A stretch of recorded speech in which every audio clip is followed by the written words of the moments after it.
আসসালামু আলাইকুম। স্বাগত জানাচ্ছি আমাদের নিয়মিত আয়োজন ভয়েসেস অফ ডেভেলপমেন্টে। এনডিপি আয়োজিত ভয়েসেস অফ ডেভেলপমেন্টে প্রতি পর্বে আমরা আমন্ত্রণ জানাই এমন একজন এক্সপার্টকে যিনি দীর্ঘদিন ধরে বিভিন্ন প্রতিষ্ঠান লিড করে আসছেন এবং এই ডেভেলপমেন্ট সেক্টরে যার প্রতিচ্ছবি আমরা দেখতে পাই, কমিউনিটি ডেভেলপমেন্টে যারা প্রতিজ্ঞাবদ্ধ। এই ধারাবাহিকতায় আজকে আমাদের স্টুডিওতে আছেন ডক্টর মোহাম্মদ আয়ুব মিয়া। উনি সিইও অর্থাৎ chief executive officer of centre for জাকাত ম্যানেজমেন্ট। আমরা জানি জাকাত একটি বড় অংশ যার মাধ্যমে আমরা আমাদের কমিউনিটি ডেভেলপমেন্টকে কন্টিনিউ করতে পারি। স্যারের সাথে আজকে আমরা এ নিয়েই আলোচনা করব। স্যার, স্বাগত জানাই আমাদের প্রোগ্রামে। জি, আপনাকেও ধন্যবাদ এবং ধন্যবাদ আপনাদের এনডিপিকে আমাকে এখানে আমন্ত্রণ জানানোর জন্য। Most welcome sir. স্যার, আমরা যেটা জানি যে আমাদের আলোচ্য যে বিষয়বস্তুটা, এই যে বর্তমান ফান্ড কাট, এই ফান্ড কাটটাকে আপনি আসলে বাংলাদেশের পার্সপেক্টিভে কিভাবে দেখছেন অ্যাজ আ ডেভেলপমেন্ট লিডার? না, থ্যাংক ইউ। আমি বিষয়টা প্রথমে একটু গ্লোবাল পার্সপেক্টিভে দেখতে চাই। আপনারা লক্ষ্য করুন যে ফ্রি মার্কেট ইকোনমি বা মুক্তবাজার অর্থনীতি এখন মূলত ওয়ার্ল্ডকে ডোমিনেট করছে বা ওয়ার্ল্ড ইকোনমিকে ডোমিনেট করছে, লেড বাই আমেরিকা বা ইউএসএ। এবং আমরা লক্ষ্য করছি যে সমাজতন্ত্রের পতনের পরে এখন এই পুঁজিবাদের বা বাজার অর্থনীতির এখন দুর্দণ্ড প্রতাপ চলছে এবং বহু দেশে কোনো বিভিন্ন ধরনের উন্নয়ন বা অগ্রগতিও হচ্ছে। কিন্তু পাশাপাশি একটা খুবই লক্ষণীয় বিষয় যে এখানে অর্থনৈতিক বৈষম্য এখন ভয়াবহ আকার ধারণ করেছে এবং এটা দিনকে দিন বেড়েই চলেছে এবং এটা একটা বিগ কনসার্ন ফর দি ইকোনমিস্টস। আমি ইভেন এই ওয়েস্টার্ন ইকোনমিস্ট যারা, তারাও এ নিয়ে বেশ উদ্বেগ প্রকাশ করছে। আসলে পৃথিবীতে কি সম্পদের অভাব আছে নাকি সম্পদ বন্টনে বৈষম্য? এবং আপনারা জানেন যে পুঁজিবাদী অর্থনীতি বা মুক্তবাজার অর্থনীতিতে সম্পদের বৈষম্য বা উঁচু নিচু প্রভেদ হওয়াটা খুবই স্বাভাবিক। এক গ্রুপ অনেক রাতারাতি ধনী হয়ে যাচ্ছে, আরও গ্রুপ পিছনের দিকে পড়ে যাচ্ছে। এটা অর্থনীতিতে একটা টার্ম আছে, ট্রিকল ডাউন অ্যাপ্রোচ, অর্থাৎ চুইয়ে চুইয়ে পড়া। অর্থাৎ ধরা হয় যে পুঁজিবাদী অর্থনীতির বৈশিষ্ট্য হচ্ছে যে ইকোনমিক গ্রোথ এটা যত বেশি হবে তত অর্থনীতির জন্য ভালো, এবং সেখান থেকে সামান্য কিছু চুইয়ে চুইয়ে মানে আমরা গরিব মানুষের জন্য বা যারা বঞ্চিত মানুষ তাদের সহায়তার জন্য দেওয়া হবে। ইদানিংকালে এটা বলা হয় সিএসআর অ্যাক্টিভিটিস বা পভার্টি এলিভেশন অ্যাক্টিভিটিস বা এইড বলেন, হিউম্যানিটেরিয়ান এইড বলেন, নানা ফর্মে এটা মানে ক্যাপিটালিস্ট কান্ট্রিগুলো আমাদের সমাজে কিন্তু দিয়ে থাকে। কিন্তু লক্ষ্য করুন, এই সাধারণ বা বঞ্চিত মানুষের উপকারের জন্য বা দারিদ্র্য বিমোচনের জন্য কাজ করার পাশাপাশি তাদের কিন্তু ইন্টারন্যাশনাল কমিটমেন্টও আছে। যেমন জাতিসংঘের মতো একটা বৃহৎ আকার প্রতিষ্ঠান কিন্তু আন্তর্জাতিক ডোনেশনের উপরই নির্ভর করে পরিচালিত হয়। আমরা কিন্তু অনেক দিন ধরে শুনে আসছি যে জাতিসংঘ অর্থ সংকটে আছে। এর প্রধান কারণ আমেরিকা হচ্ছে সবচেয়ে বড় ডোনার এবং তার পক্ষ থেকেই এই ডোনেশনগুলো নিয়মিত পাওয়া যাচ্ছে না। ফলে জাতিসংঘের অনেক অ্যাক্টিভিটি কিন্তু এখন অনেক কমে আসছে। ইভেন ইউএনএইচসিআরের মতো যারা এই শরণার্থী নিয়ে কাজ করে তারা কিন্তু দারুণ অর্থ সংকটে আছে। এরপরে আপনি দেখেন যে এসডিজি বাস্তবায়নের ক্ষেত্রে জাতিসংঘ মহাসচিব অলরেডি বলেছেন যে বিরাট ধরনের একটা বাজেট ঘাটতির মুখে তারা পতিত হয়েছে। তার কারণ ধনী দেশগুলোর যে কন্ট্রিবিউশন দেওয়ার কথা সেটা তারা পাচ্ছেন না। আবার আরেকটা দিকে তাকে দেখেন যে ক্লাইমেট চেঞ্জ ফান্ড যেটা বিশেষ করে উন্নয়নশীল বা গরিব দেশগুলোর পাওয়ার কথা, সেটাও ধনী দেশগুলো থেকে কিন্তু পাওয়া যাচ্ছে না। এ নিয়ে অনেক ইন্টারন্যাশনাল কনফারেন্স এটা ওটা অনেক কিছু হচ্ছে, অনেক কমিটমেন্ট হচ্ছে, ডিক্লারেশন হচ্ছে, কিন্তু practically at the end of the day fund কিন্তু পাচ্ছে না। ফলে ইটস এ গ্লোবাল সিনারিও যে ধনী দেশগুলো তাদের ফান্ড এই সমস্ত কাজের জন্য তারা ছাড়ছেন না। ফলে অনেক বড় ধরনের গ্লোবাল অনেক অ্যাক্টিভিটিও কিন্তু শ্রিঙ্ক হয়ে যাচ্ছে, কাজকর্ম করে যাচ্ছে। এরপর আসেন বাংলাদেশের কথায়। তার স্বাভাবিকভাবেই গ্লোবালি যখন এই বিভিন্ন ক্ষেত্রে ফরেন এইডগুলো কাট হয়, বাংলাদেশ তার মধ্যে আমরা ডেভেলপিং কান্ট্রি হিসেবে এটা আমরা এফেক্টেড আমরা হবই।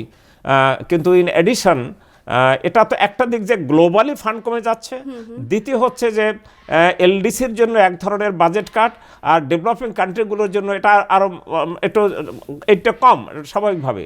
কারণ বাংলাদেশ যেহেতু in the line of just গ্রাজুয়েটিং into developing country, সেই হিসাবে এটা যখন হয়ে যাবে 26-এর পরে তখন কিন্তু এটা অটোমেটিক্যালি কমে যাবে। অনেক ইন্টারন্যাশনাল কমিটমেন্ট থেকে তারা আমরা বাদ পড়ে যাব, সেটা আমরা পাবো না।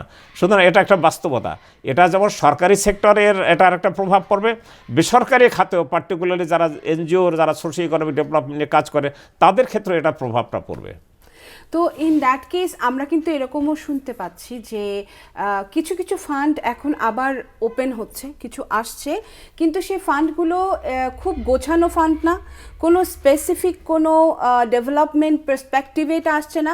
হয়তো একটা ফান্ড আসছে, বলা হচ্ছে যে আপনারা এটা ডেভেলপমেন্টের কাজে লাগান, ওর কিছু কিছু আসছে অনেক শর্ত দিয়ে, যে শর্তগুলো পূরণ করে ওইটা আসলে সঠিক কমিউনিটি ডেভেলপমেন্ট পর্যায় পর্যন্ত যাওয়াটা একটা চ্যালেঞ্জ হয়ে যাচ্ছে।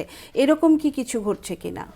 কিন্তু আপনি খেয়াল করেন, এই যে ওয়েস্টার্ন ডেভেলপ কান্ট্রিগুলো বা ইন্ডাস্ট্রিয়ালিস্ট কান্ট্রিগুলো, তারা যে বাজেট কাট করছেন, আসলে কি তাদের budget shortage? Not at all. আপনি দেখেন ইসরায়েলে সামরিক অস্ত্র পাঠানোর জন্য তো কোনো বাজেটের সমস্যা হয় না, যুদ্ধ পরিচালনা করতে বাজেটের সমস্যা হয় না। আরও এবং অনেক মাল্টিন্যাশনাল কোম্পানি তারা কিন্তু ফুলি ফেভ উঠছে, কিন্তু বড় হচ্ছে, তাদেরও তো গ্রোথ কিন্তু কমে যায়নি, সেটাও বাড়ছে। তার মানে রিসোর্সের এখানে কনস্ট্যান্ট নেই, এসে কনস্ট্যান্ট হচ্ছে তাদের পলিসিতে। তারা কিভাবে কতটুকু কিভাবে দেবে, এটা তাদের আসলে যারা এই সমস্ত দেশগুলো পরিচালনা করেন, যারা নীতি নির্ধারণের জায়গায় বসে আছেন, তারা কিভাবে দেখছেন ওয়ার্ল্ডকে, বিশেষ করে সুবিধাবঞ্চিত বা দরিদ্র মানুষগুলোকে সাহায্য করার জন্যে আসলে কতটুকু তাদের কমিটমেন্ট, এটা একটা পলিটিক্যাল কমিটমেন্টের ব্যাপার।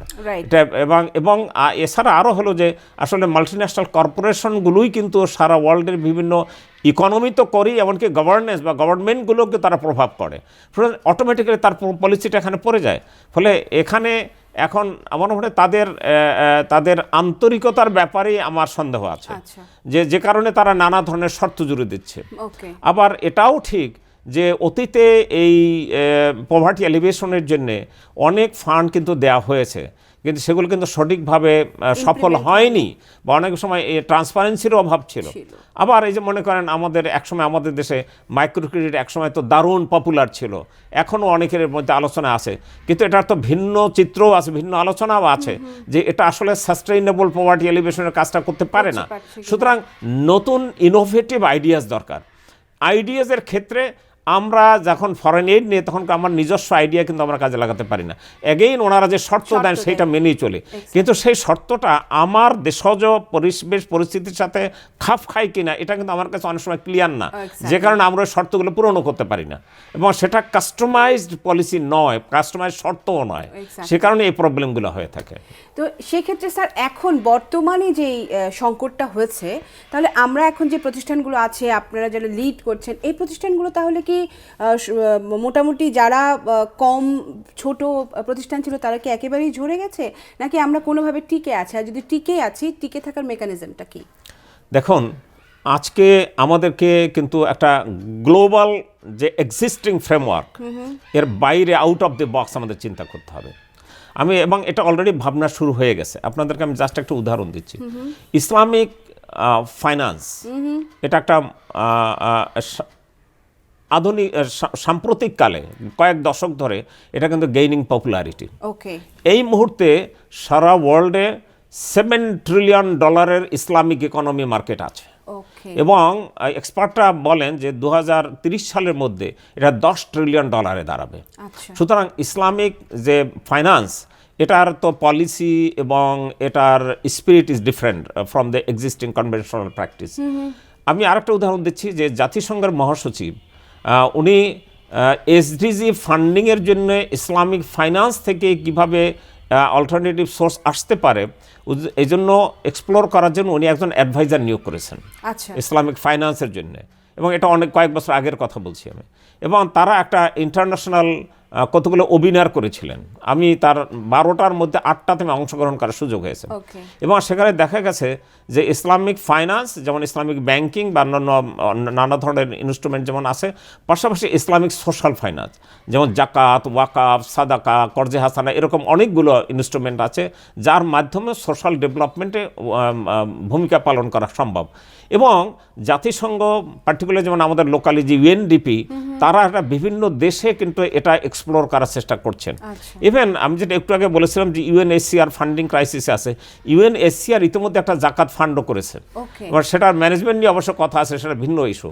কিন্তু যেমন ইন্দোনেশিয়ায় ইউএনডিপি এবং সেখানকার যে জাকাত অর্গানাইজেশন আছে বাজনাস, তারা জয়েন্টলি একটা সোলার পাওয়ার নিয়ে একটা বড় প্রকল্প এই পভার্টি এলিভেশনের জন্য অলরেডি লঞ্চ করেছেন এবং তারা সাকসেসফুল হয়েছেন, অনেকটা ভালো প্রোগ্রাম হচ্ছে। তার মানে হচ্ছে Islamic finance, particularly Islamic social ফাইন্যান্সকে সোশ্যাল অ্যান্ড ইকোনমিক ডেভেলপমেন্টের ক্ষেত্রে অল্টারনেটিভ সোর্স হিসাবে, একটা পটেনশিয়াল সোর্স হিসাবে আমরা চিন্তা করতে পারি। Okay. আর বিশেষ করে বাংলাদেশ এর কথা আমি যদি বলি, যেহেতু বাংলাদেশ একটা মুসলিম মেজরিটি কান্ট্রি, সেখানে ইসলামিক ফাইন্যান্সের গুরুত্বপূর্ণ ভূমিকা আছে। আচ্ছা। আপনি লক্ষ্য করুন ইতিমধ্যে প্রায় 45টা ব্যাংক, অনেকগুলো পুরোপুরি ইসলামিক ব্যাংক এবং অনেকগুলোতে ইসলামিক উইন্ডোজ আছে, এবং সবগুলো কিন্তু ইসলামিক ফাইন্যান্সের সাথে জড়িত, এবং এটার কিন্তু প্রচুর গ্রাহক আছে, আমরাতকারী আছে, অর্থাৎ ইট হ্যাজ গেইনিং পপুলারিটি এই ইসলামিক ব্যাংকিংয়ের ক্ষেত্রে। একইভাবে ইন্স্যুরেন্সে কিন্তু দারুণ পপুলারিটি অর্জন করেছে ইসলামিক ইন্স্যুরেন্স। তার মানে হচ্ছে কি যে আমাদের সয়েলের সাথে ইন্টিগ্রেট করে এখানে একটা alternative financial source, particularly for humanitarian services, এটা এক্সপ্লোর করা সম্ভব। এবং এটার সাথে আমি আপনাকে আরও একটা উদাহরণ দিই যে বাংলাদেশে জাকাত আদায় বর্তমানে কিন্তু ইনফরমালি হয়ে থাকে। আচ্ছা। সরকারিভাবে একটা আইন আছে, জাকাত অর্ডিন্যান্স বা এখন জাকাত অ্যাক্ট হয়েছে 2023 সালে, কিন্তু সেটা গভর্নমেন্টের একটা জাকাত বোর্ড আছে, সেইটার জন্য করা হয়েছে, এবং সেটা দ্যাট ইজ নট ম্যান্ডেটরি, অর্থাৎ ভলান্টারিলি কেউ সেখানে জাকাত দিলে পরে গভর্নমেন্ট 15% ট্যাক্স রিবেট প্রদান করে থাকেন। কিন্তু ইনফরমালি আমাদের রিলিজিয়াসলি আমাদের গ্রামে গঞ্জ থেকে শুরু করে শহরে বন্দরে সর্বত্র অসংখ্য মানুষ ইনফরমাল ওয়েতে জাকাত দিয়ে থাকে। আচ্ছা। এবং আপনি লক্ষ্য করুন বাংলাদেশে হাজার হাজার এতিমখানা আছে, লিল্লা বোর্ডিং আছে, এগুলো কিন্তু সরকারি পয়সা খুবই কম, অধিকাংশ কিন্তু এই ইসলামিক সোশ্যাল ফাইন্যান্স দিয়ে বা জাকাত কর্জে হাসানা এগুলো দিয়ে চলে। আচ্ছা। এটা কিন্তু কাউন্টেড না, স্ট্যাটিস্টিক্স নাই, কিন্তু লক্ষ লক্ষ মানুষ এর দ্বারা কিন্তু বেনিফিটেড হচ্ছে। That is not institutionalise. তার মানে আপনি যদি এই ইসলামিক সোশ্যাল ফাইন্যান্সকে ইনস্টিটিউশনালাইজ করতে পারেন, তাহলে এটা একটা অল্টারনেটিভ বড় সোর্স হতে পারে। আপনাকে আমি আরও একটা স্পেসিফিক উদাহরণ দিই যে doctor Kabir Hasan, New Orleans University America, বাংলাদেশের সন্তান, উনি একটা গবেষণা করেছেন 2022 সালে। ওনার গবেষণা মতে বাংলাদেশে জাকাতের সম্ভাবনা আছে প্রতি বছর 1 লক্ষ কোটি টাকার বেশি, এবং কোন কোন স্কলার বলেন যে এটা আরও বেশি হবে, কারণ এর মধ্যে গোল্ড এবং জুয়েলারি ইনক্লুডেড হয়নি, আরও পার্সোনাল প্রপার্টি ক্যাশও অনেক সময় ইনক্লুডেড হয় না। সুতরাং এখানে বিরাট একটা সম্ভাবনা আছে জাকাত, এবং তার সাথে আবার কৃষি জাকাত যেটা ওসর, সেটাও যদি ইনক্লুড করা হয়। ইভেন আপনি মনে করেন যে রমাদানে যে ঈদ উল ফিতরে আমরা একটা ফেতরা দিয়ে থাকি, বলে সাদাকাতুল ফিতর, এটাও কিন্তু একটা বড় ধরনের একটা বড় ডোনেশন। কোরবানি থেকে কিন্তু শত শত কোটি টাকার কিন্তু ডোনেশন হয় এবং গরিব মানুষ কিন্তু অনেক উপকৃত হয়। তার মানে কর্জে হাসানা বাংলাদেশে কিন্তু একটা বড় ধরনের সম্ভাবনা আছে।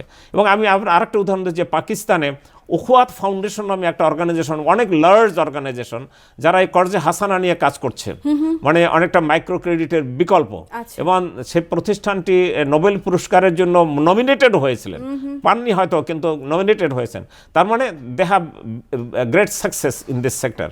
তার মানে আমি বোঝাতে চাচ্ছি এক কথায় যে ইসলামিক সোশ্যাল ফাইন্যান্সকে যদি প্রমোট করা হয় রাষ্ট্রীয়ভাবে এবং বেসরকারিভাবে, বিশেষ করে সংস্থাগুলোর উদ্যোগে, তাহলে এখানে একটা অল্টারনেটিভ সোর্স কিন্তু আমরা বেরিয়ে আসতে পারে, এবং আসার সম্ভাবনা একেবারে নিশ্চিত করেই বলা যায়।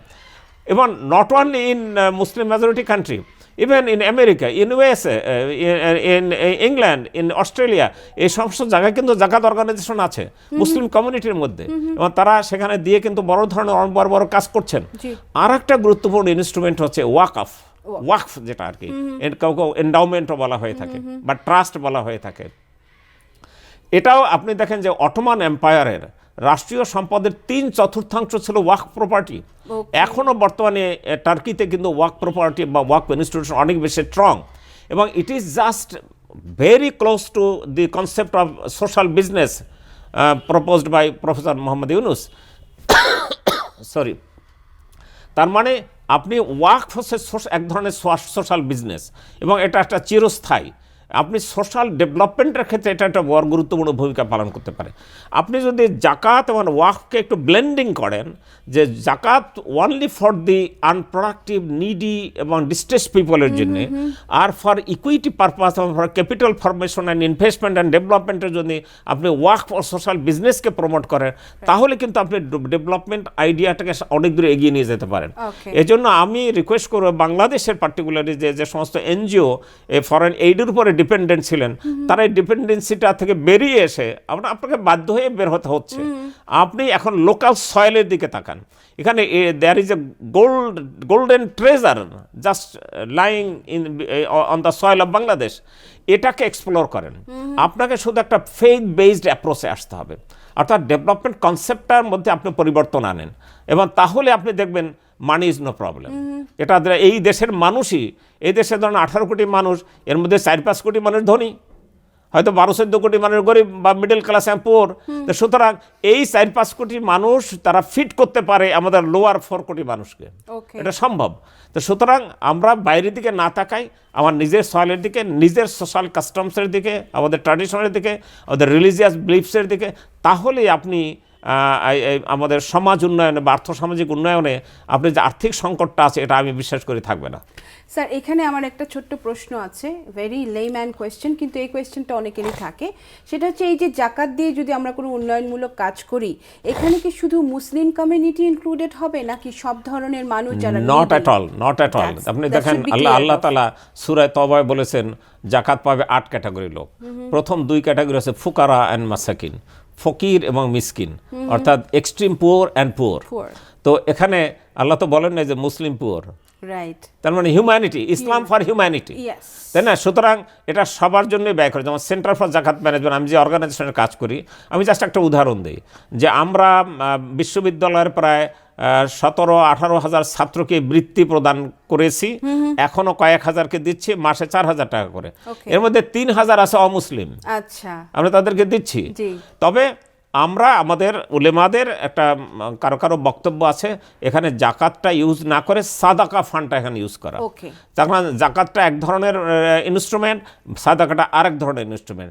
আমরা সেটা ডোনারদের সাথে কমিউনিকেট করে আমরা শরিয়া যারা এক্সপার্ট আছে তাদের মতামত নিয়ে কাজটা করে থাকি, কিন্তু আমরা কোনো এক্সক্লুশনের পলিসিতে নাই, আমরা ইনক্লুসিভ পলিসি, সবাইকে নিয়ে আমাদের কাজ করতে হবে। তো খুবই গুরুত্বপূর্ণ কথা আমরা জানলাম, এবং খুবই ইম্পর্টেন্ট এটা, যে আসলে this is not only for Muslim, this are for human kinds. তাহলে সেই ক্ষেত্রে স্যার, এই যে অন্যান্য অর্গানাইজেশনগুলোর মধ্যে অবশ্যই কিছু লিমিটেশনস আছে, বা তারা হয়তো জাকাতকে নিয়ে সেভাবে ভাবছে না, এই লিমিটেশনগুলো ওভারকাম করার উপায় কি, এবং এই জাকাত ফান্ড নিয়ে আরও বেশি কাজ করার যে সুযোগ তৈরি হওয়া, এর অপশনগুলো কি স্যার আপনার মতে? প্রথম কথা হচ্ছে কি, মানুষের মধ্যে, আমাদের মুসলমানদের মধ্যে একটা অ্যাওয়ারনেস ক্রিয়েট করতে হবে। বিশেষ করে জাকাতটা কিন্তু প্রত্যেক মুসলমানের জন্য ম্যান্ডেটরি, তাকে এটা দিতেই হবে। কিন্তু বর্তমানে যেটা অনেকে দেন না, আবার যারা দেন তারা ক্যালকুলেশনটা ঠিকমতো হয় না, প্রিন্সিপাল বা মাসাইল তারা ঠিকমতো ফলো করেন না। এইটা অর্থাৎ আমরা বলি জাকাত লিটারেসি, এটা আমরা সেন্টার ফর জাকাত ম্যানেজমেন্ট এই কাজটা করছি মানুষকে অ্যাওয়ার করার জন্য, যাতে তারা এটা ঠিকমতো দেয়। এবং দেখেন, বাংলাদেশেরই পাশাপাশি ইন্দোনেশিয়া, মালয়েশিয়া, তারা কিন্তু এই ব্যাপারে অনেক বেশি অ্যাওয়ার, এবং তারা এখন ইনস্টিটিউশনালি গভর্নমেন্টের সাপোর্ট এবং গভর্নমেন্টের স্পন্সরশিপে তারা কিন্তু অনলাইনে জাকাত পেমেন্ট করে দেয় অটোমেটিক্যালি, ট্যাক্সের মতো। ইয়েস, সৌদি আরবে তারা কিন্তু অটোমেটিক্যালি আপনার ব্যাংক থেকে জাকাতটা ডিডাক্ট হয়ে যাচ্ছে, এবং সেখানে ট্যাক্সের পরিমাণও খুব কম। কিন্তু তো তার মানে হচ্ছে জাকাত লিটারেসিটা আগে দরকার, এবং মানুষের মধ্যে এই চ্যারিটি বা ডোনেশন এইটা করার একটা কালচার ডেভেলপ করা প্রয়োজন মানুষের জন্য। আমি মনে করি বাংলাদেশের মানুষের পজিটিভ মাইন্ডসেট আছে, কিন্তু এখানে সমস্যাটা হচ্ছে ট্রাস্ট বিল্ডিং, অর্থাৎ মানুষ অনেকের কাছে টাকা আছে কিন্তু তিনি নিজে ম্যানেজ করতে পারছেন না, কার হাতে দেবেন এই ট্রাস্টেড লোক পায় না। গভর্নমেন্ট সেক্টরকে যেমন ট্রাস্ট করে না, প্রাইভেট সেক্টরে ট্রাস্টেড অর্গানাইজেশন কম। সুতরাং আপনাকে প্রথম কাজ হচ্ছে মানুষের অ্যাওয়ারনেস বিল্ডিং। নাম্বার 2, আপনি অর্গানাইজেশন হিসেবে আপনি ট্রাস্ট বিল্ড আপ করবেন, আপনার কাজগুলো ফুললি ট্রান্সপারেন্ট করবেন, অ্যাকাউন্টেবল করবেন, রুলস রেগুলেশনের মধ্যে দিয়ে চলবে। সোফার জাকাত ইজ কনসার্ন, সেখানে আপনি একটা জাকাত অর্গানাইজেশন করতে হবে, এবং এটা একটা ইনস্টিটিউশনাল শেপ দিতে হবে। আমাদের অনেকে জাকাত ইউজার অর্গানাইজেশন আছে, কিন্তু জাকাত ম্যানেজমেন্ট অর্গানাইজেশন নাই। এই আপনি ইউজার বলেন আর ম্যানেজমেন্ট বলেন, ইন বোথ কেসেস এখানে শরিয়া কমপ্লায়েন্স ইজ অত্যন্ত গুরুত্বপূর্ণ। তখন এটা একটা রিলিজিয়াস এন্ডাওমেন্ট, রিলিজিয়াস ডোনেশন, সুতরাং এটাকে আপনাকে ফলো করতে হবে। তবে জাকাত এটার ব্যাপারে বেশ কড়াকড়ি অনেক নিয়মকানুন আছে, আপনাকে পরিপূর্ণ করতে হবে। কিন্তু সাদাকাটা কিন্তু অনেক ওয়াইড, এটা আপনি একেবারে অনেক লিবারালি এটা ব্যবহার করা যায়, কিন্তু it's a charity, it's donation. তা সেক্ষেত্রে আমাদের বাংলাদেশের এনজিওগুলো এই ডোনেশনের ব্যাপারে কিন্তু গুরুত্ব দিতে পারেন। মনে করেন প্রত্যেকটা বিজনেস হাউসের কিন্তু একটা CSR ফান্ড আছে, এটা গভর্নমেন্টের পলিসির মধ্যে ইনবিল্ট, তাদের কোর্স করতে হবে। কিন্তু এটাও বাংলাদেশে প্রপারলি ফর ওয়েলফেয়ার বিং এটা ইউজ হয় না।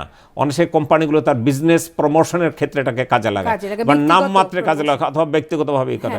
সুতরাং এটা যদি গভর্নমেন্ট রুলস অ্যান্ড রেগুলেশনের মধ্যে নিয়ে আসে, CSR ফান্ডটা যদি একটু বাড়ান এবং এটা যদি এই যাদেরকে দেবে এটা যদি ট্রান্সপারেন্ট রয়েছে এবং ইনস্টিটিউশনাল প্যাটার্নে ব্যবহার করা হয়, তাহলে একটা বড় ধরনের একটা গুরুত্বপূর্ণ বিজনেস হতে পারে।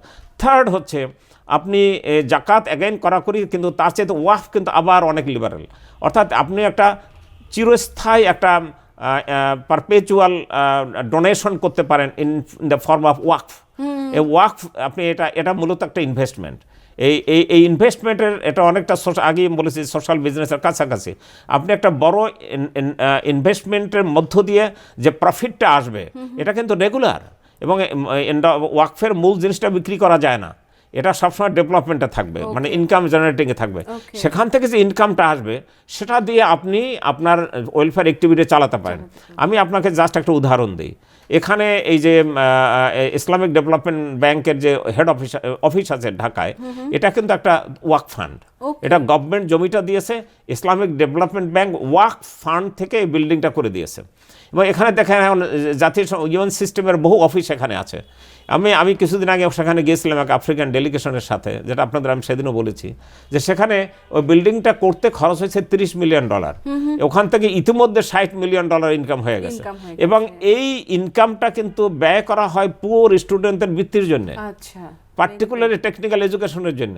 তার মানে আমরা যদি এখানকার এনজিওগুলো এই সোশ্যাল বা এই ওয়ার্ক বিজনেসের দিকে তাকায়, তাহলে আপনি এরকম অনেক বাংলাদেশ বহু ধনী লোক পড়ে আছে যারা ট্রাস্টের অর্গানাইজেশন চান যে এইরকম একটা এন্ডাওমেন্ট ফান্ডে বা ওয়ার্ক ফান্ডে তারা টাকা দেবেন, এবার সেটা থেকে তো অটোমেটিক্যালি একটা রেগুলার বেসিসে একটা সেখান থেকে ফান্ড আসবে এবং আপনি সোশ্যাল অ্যাক্টিভিটি করতে পারবেন।